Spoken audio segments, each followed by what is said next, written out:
It's a brand new week. Welcome to Business Morning. I'm Chimeze Obi Iwagu. We'll begin on the global oil market as U.S. crude prices plunged in the morning of Asian trading as traders continued to fret over a slump in demand due to the coronavirus pandemic, with one analyst describing the situation stateside as quite dire.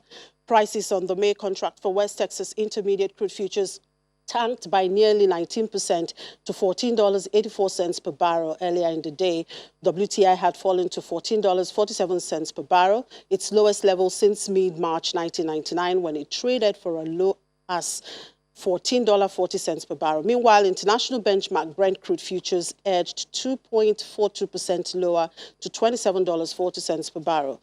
The coronavirus pandemic has dealt a severe blow to economic activity around the globe and sapped demand for energy, while OPEC and its oil-producing allies finalized a historic agreement earlier this month to cut production by 9.7 million barrels per day. The International Energy Agency has warned but the cuts may not be enough to offset a severe plunge in oil demand.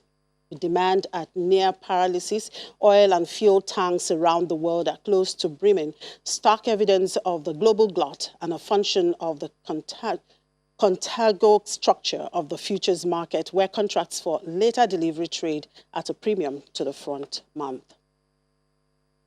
And the Food and Agriculture Organization of the United Nations, the African Union, and international partners have called for the safeguarding of food security in Nigeria and other African countries amid the coronavirus crisis. According to the agencies, the food and agriculture system is an essential service that must continue to operate during the period of lockdown, emergency, curfew, and other containment measures. In a joint declaration on Friday by the FAO, the parties expressed commitment to supporting access to food and nutrition for Africa's most vulnerable. The pledge to provide Africans with social safety nets and minimizing disruptions to the safe movement and transport of people. The agency is also committed to the transport and marketing of goods and services, as well as keeping borders open on the continent for food and agriculture trade. The agency's Director General says quick and strategic actions were needed to lessen the impact of the COVID-19 pandemic on food security in Africa. He expressed support for measures that would not lead to disruptions in food supply chains, stressing that these must be kept alive. In the meantime, China and G20 countries have agreed to grant debt relief to the poorest countries in the world, which are classified as IDA countries by the World Bank. This is part of the disclosures made at the just concluded IMF World Bank Visual Spring meetings.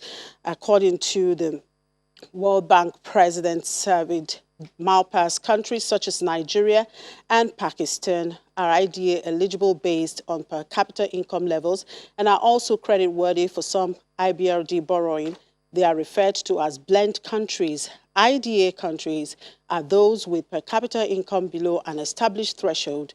The 2020 threshold is $1,175. The bilateral debt relief begins May 1. That way, according to Malpass, they can concentrate their resources on fighting the pandemic and its economic and social consequences. The Great Lockdown. That was the caption of the Global Economic Outlook released by the International Monetary Fund at the just concluded Visual Spring meeting.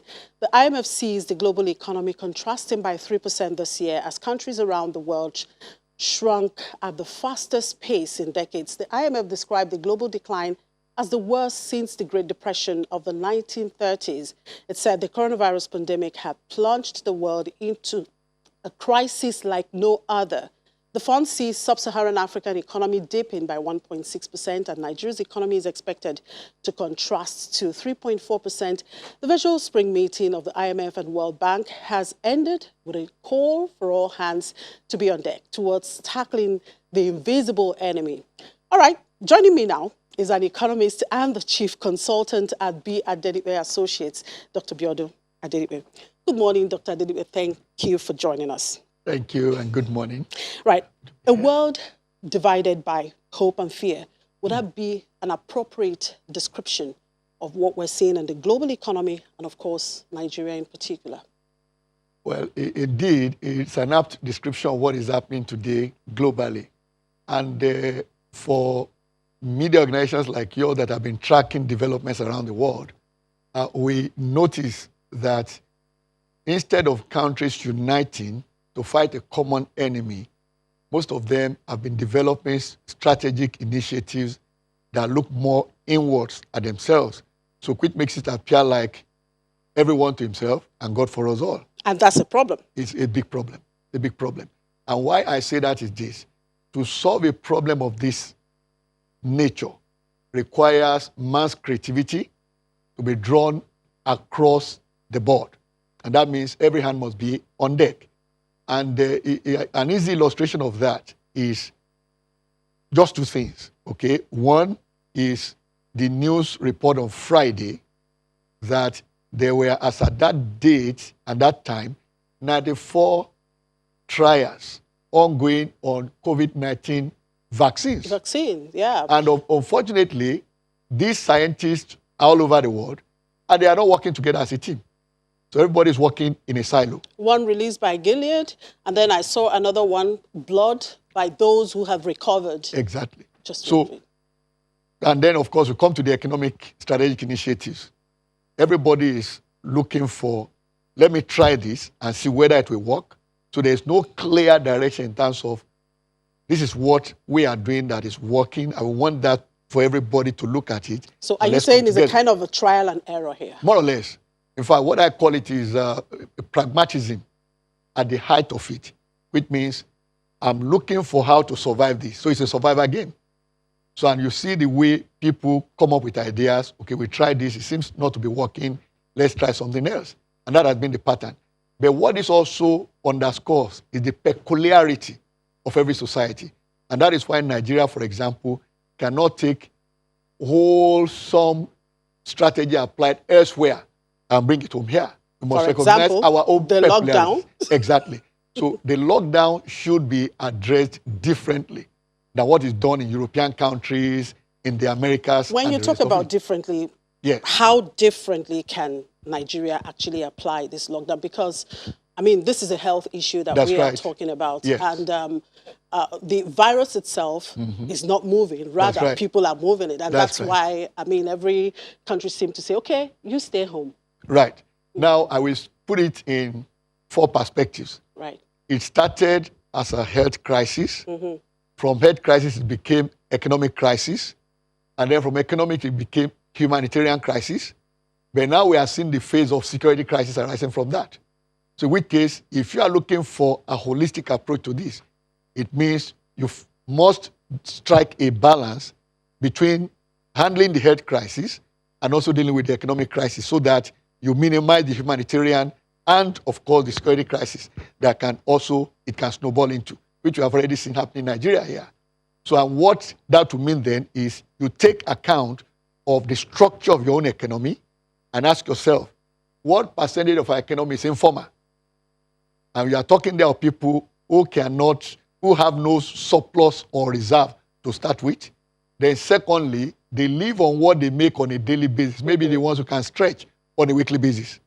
So that means whatever palliatives we are going to put out there in dealing with the economic challenges in Nigeria must recognize that a good number of micro, small, medium enterprises are of such nature.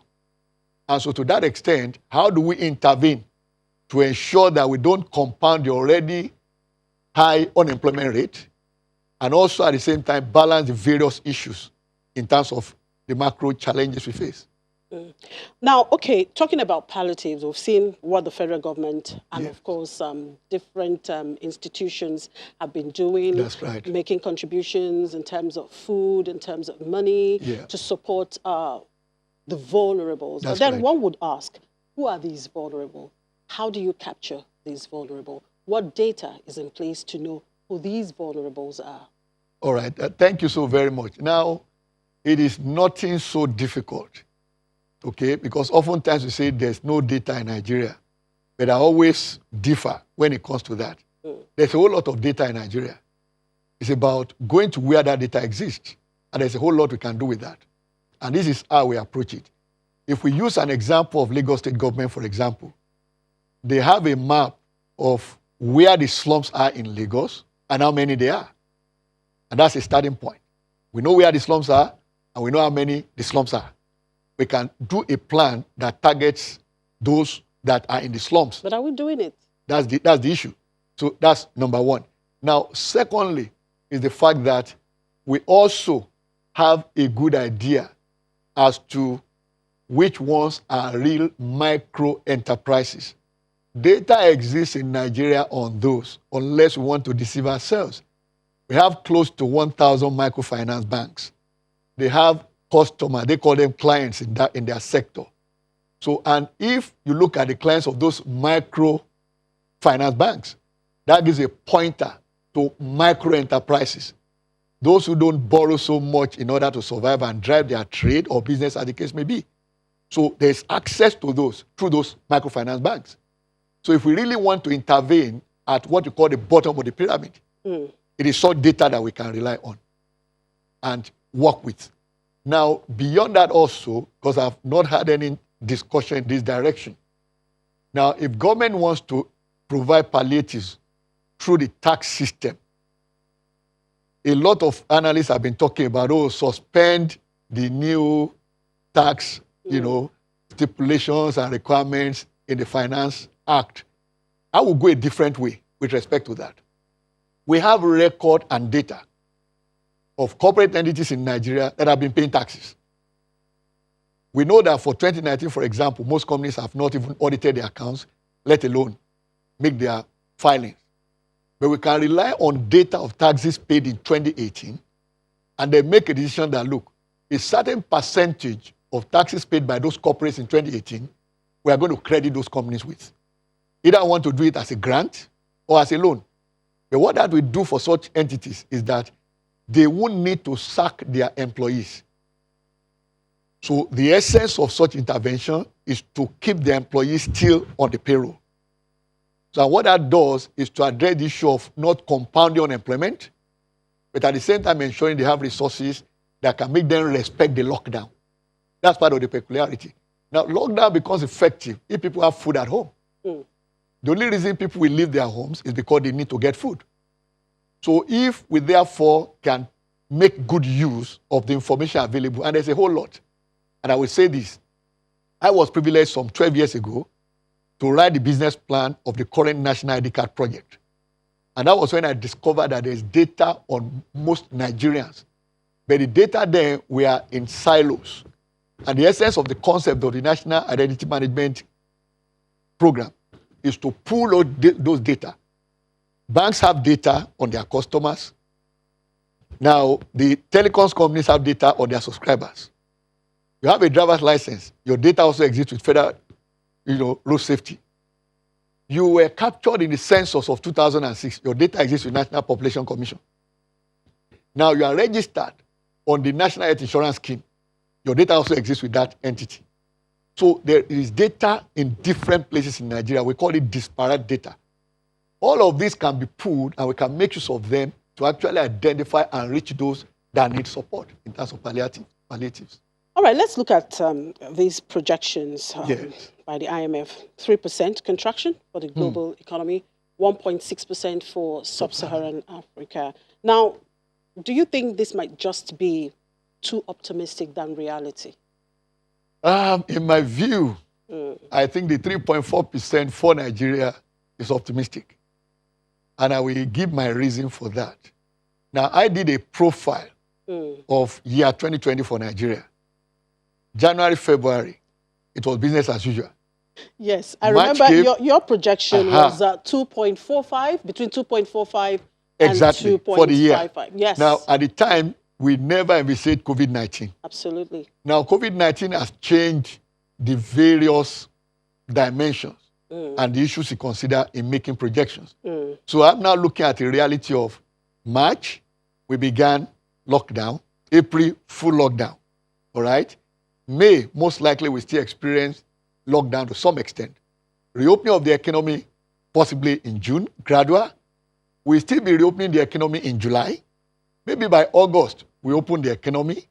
So the real period I envisage that this economy will move full throttle will be September to December this year. So the question now is that what we have lost in 8 months, so to say, can 4 months of economic activities cover that? And that is why, in my own view, the projection of IMF at 3.4% dampening is optimistic. I see the economy dampening more than that. And put a figure to it. Well, I worked at some numbers, actually. Yes. I worked at some numbers that, in fact, to me as an analyst, they look frightening. They look frightening. But at the same time, all of this can change depending on the actions our government take right now. And when I say government, I'm talking about the 3 tiers of government. Although really, we can only talk about the state and federal government. Because oftentimes resources that should go to local government don't get to them. So the issue for us is how we intervene in dealing with what can compound the economic problems. And what are the problems? There is demand shock, and there's also supply shock, which means those ordinarily that should buy either lack the resources or they are afraid to spend because they are not too sure that they will get the next paycheck. That is on the one hand. Now, there are those who also are afraid that they may lose their jobs. So they don't spend. And we've seen an example of that last week in the data that China put forward. Yes. Consumers no longer spend as usual. Minus 6.8% exactly, for yes. China. The worst in 44 years. Yeah, China. And how would this spillover effect, what would be the spillover effect for Nigeria? As considering the fact that Nigeria's external trade actually, correct.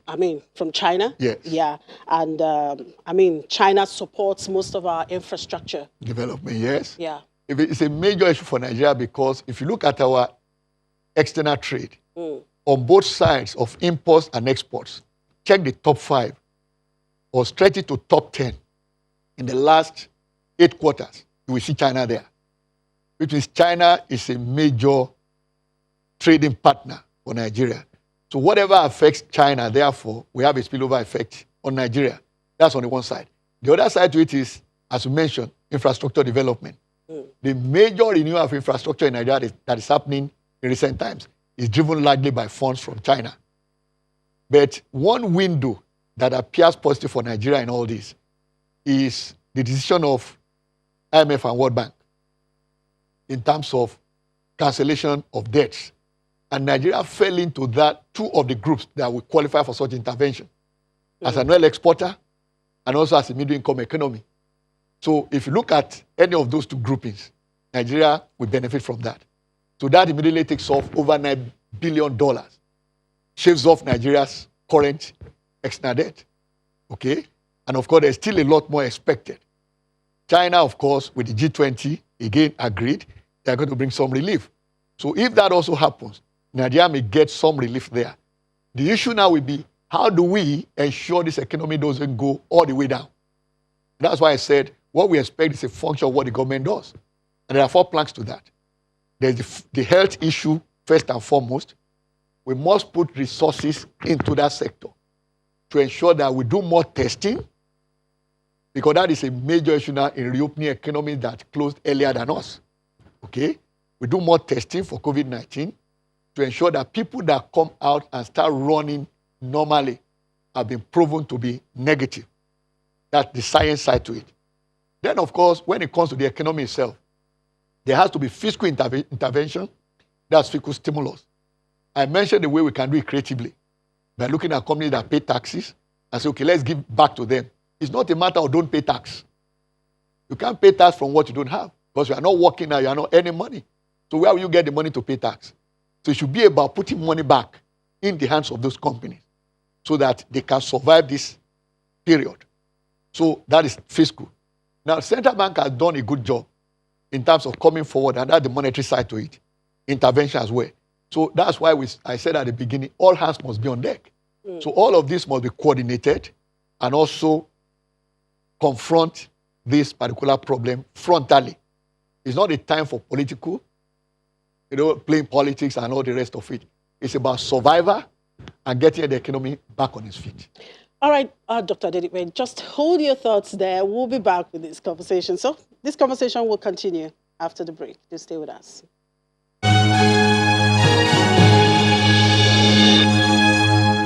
Thank you for staying tuned. If you just joined us, you're watching Business Morning on Channels Television, and we're still discussing the great lockdown. And I still have here in the studio Dr. Biodun Adedipe, Chief Consultant at B. Adedipe and Associates. Thank you very much for sticking on, Dr. Abiodun. Sure. Right, you were talking about debt relief, of course. Right. The World Bank, the IDA countries, of which right. Nigeria is part of it. But one question is, how much is this debt relief? Now, Nigeria's total external debt is about $27 billion. That's right. Now, can you consider the debt relief to be adequate and enough to address the current economic situation? Well, what that does in the first instance is that it takes away your mental agony. That you're going to pay something. That you're going to pay something in spite of dealing with the problem on hand. But when you look at the distribution, that's the breakdown of that total figure of $27.67 billion. $9.69 billion is IDA, World Bank Group. That is zero now, because that is cancelled. Because what IMF and the World Bank have done is to do something unprecedented, and that is to cancel all those debts. So Nigeria can take it that at least 10 billion from the World Bank is off, so to start with. And then we have another 2.6 billion, which is from the African Development Bank Group.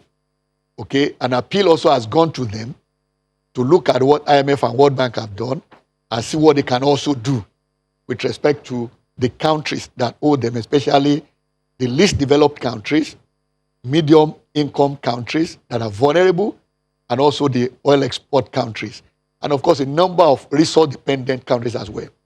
So the balance of it is bilateral. And you see China there.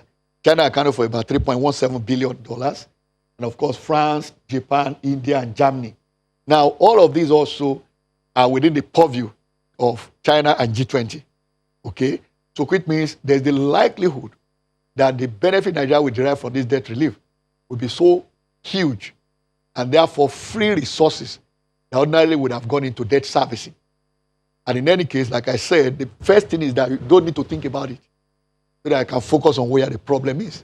So what that also does is now to free available fiscal resources to deal with the health issues of COVID-19 and also the economic challenges that to face. And that's the whole concept behind the debt cancellation. Right. Okay, let's look at the global oil market. Okay. OPEC had a big deal, of oil price, and in spite of that, we've seen the oil price plummet below $30 this morning. WTI $14, Brent $27. How much of a short-term problem does this pose for Nigeria? I won't say it's a short-term problem. I see it as a problem that will last beyond 2020, because for the demand shock, which is what Nigeria is experiencing in that respect now, the demand for crude oil has dampened significantly. And why is that so? Because the economies ordinarily that power the activities with the crude are mostly on lockdown, on the one hand, and the ones that are opening are doing it gradually. So until those that consume our crude oil ramp up economic activities, we cannot expect that demand for our crude will rise significantly. And it's showing the price.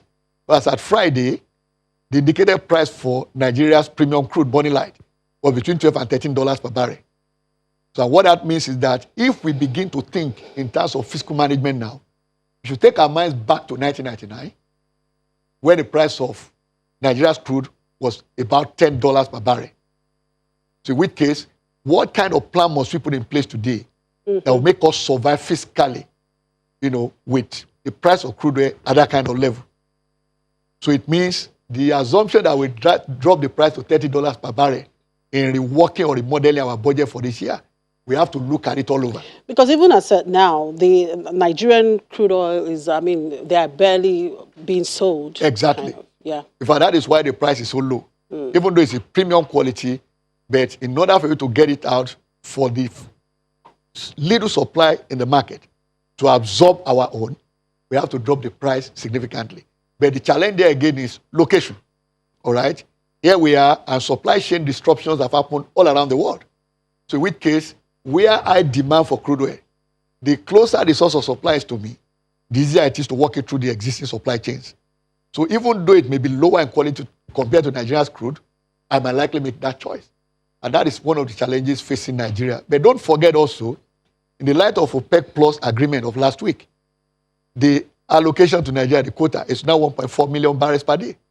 So we are having challenges with respect to the volume as well as the price. So we should be looking in a different direction, really.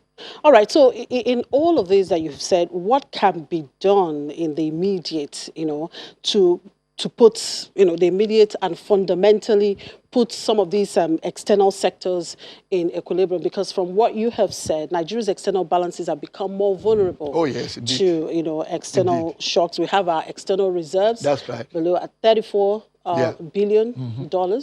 So what can be done at this point? Well, at this point, there is very little Nigeria can do in that regard for obvious reasons. If you look at the recent data, especially for 2019, up to the end of the year, if you look at the portion of our foreign earnings accounted for by hydrocarbons, it was about 87% when you look at the numbers. So which means about that much is dampened by the difference between where we were. Our average production for 2019 was 2.01 million barrels per day. So now we are going to 1.4, OPEC plus new quota.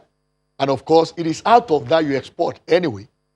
So that means that we can't even say we want to export everything because we need to find a market to start with. So it means, therefore, that our foreign earnings will reduce significantly. That is apart from supply chain challenges, okay? The demand is the issue there. So now that brings us to the issue of relating our external reserve to our imports. We're doing average of about $1.2 billion per month in terms of imports in 2019. Now, with, again, as I said, supply chain disruptions, certainly imports also have collapsed. In any case, we have closed our borders, right? And that is happening all around the world. So the issue as of today is that the external sector is not something we should worry about at this point in time. In fact, what is happening globally is that everybody is looking inwards. And that is, how do I ensure economic activities go on here? And it also shows in our data. Because oil accounted for about 7.78% of our GDP in 2019. And yet, oil accounted for 87% of our foreign earnings. We call that an aberration. And that points us clearly that we should not, for now, worry about the external sector. We should be dealing with issues domestically. And that is why I talked earlier. How do we get funds to where they are necessary? How do we structure the funds we are giving out? If we keep emphasizing loans, then we are not ready to do what is required to avoid the kind of problem I'm seeing here before us. Now, you asked the question earlier on, which I will talk to, okay? Because I will confess that I was afraid to put the figure out. But I will tell you how I arrived at that. Please. In 2019, our GDP was 145.64 trillion naira. That's for the whole year. Now we talk about the value of economic activities that took place in Nigeria. Now the question is, if we divide that by 4 and make it an average figure quarterly, that gives us about 36.4 trillion, okay? Now, what I did was to dampen that by 15% on a quarterly basis. And so if I dampen that, that brings me to first quarter of this year. Remember, the first 2 months, yes, we were doing normal economic activities. Then we began lockdown gradually. So if first quarter saw a dampening, and then second quarter further dampened, and most likely the way we are going, we may see even further dampening in the third quarter. So the only escape will be the fourth quarter, assuming we have put COVID-19 under control. Let me say with the help of God. So now, when I put figures projected for GDP for each of those 4 quarters of this year, I came up with a figure of 98.63 trillion naira. That's a huge dampening from 145 in 2019. And when I put figures to it, that's about 32.28% dampening of this economy. That is what I'm looking at as of today. And that is quite challenging. So if GDP of Nigeria will shrink by 32.28% in 2020, it means the only way we can avoid that is to harness all resources, fiscal, monetary, and of course, ensure that supply chains internally, especially relating to agriculture, are kept active. Then, of course, this is also a time for our government to recognize that the health sector needs all the resources we can pull together, because that's the front line. We have to resource that particular sector. And as I said earlier on, forget about sentiments, because it's a choice between life, death, and the economy. All right? So we can't talk about the economy if we are not alive. Mm-hmm. So that's why health is number one. Yes. So there's no politics there. There's no sentiment. Put as much resources as possible to the health sector. Then the next is education. And that's what we are learning from the experience of other countries. Now, man has evolved over the ages from Stone Age, agrarian, industrial, then information. Now we are in knowledge economy. So now if we don't invest now in education and rework our school curriculums to ensure there's a link between the town, that's the economy, and the gown, which is our universities, then we are not ready for the 21st century. Dr. Adedipe, these projections seem very scary, but do you see any light at the end of the tunnel?